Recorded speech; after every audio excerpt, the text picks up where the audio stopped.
વાત કરીએ ભાવનગરની તો ભાવનગર મહાનગરપાલિકા દ્વારા અનેક અડચણો બાદ આખરે બોર તળાવનું મેગા ગાડીમોલેશન શરૂ કરવામાં આવ્યું છે। તો બોર તળાવ ધોબી સોસાયટી વિસ્તારથી બેંક કોલોની તરફ જવાના રસ્તા પર મેગા ડિમોલેશન હાથ ધરાયું। આ મેગા ડિમોલેશનમાં 4 મંદિર અને એક મસ્જિદનો પણ સમાવેશ થાય છે।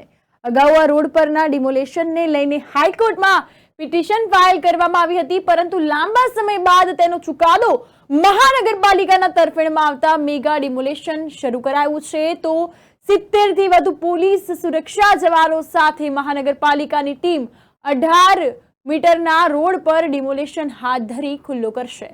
તો પીઆઈ, પીએસઆઈ, મહિલા પોલીસ કર્મચારીઓ અને એફઆઈઆર વિભાગની ટીમ પણ જોડાઈ હતી। Umeshbhai Dodiya, town development officer, Bhavnagar મહાનગરપાલિકા।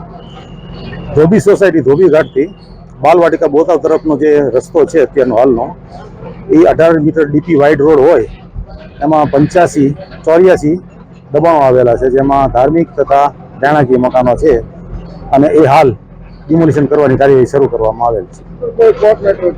કોર્ટ મેટર હતી તરફેણમાં ભાવનગર મહાનગર તરફેણમાં ચુકાદો આવી ગયો છે। અત્યારે પૂરતો સહયોગ છે।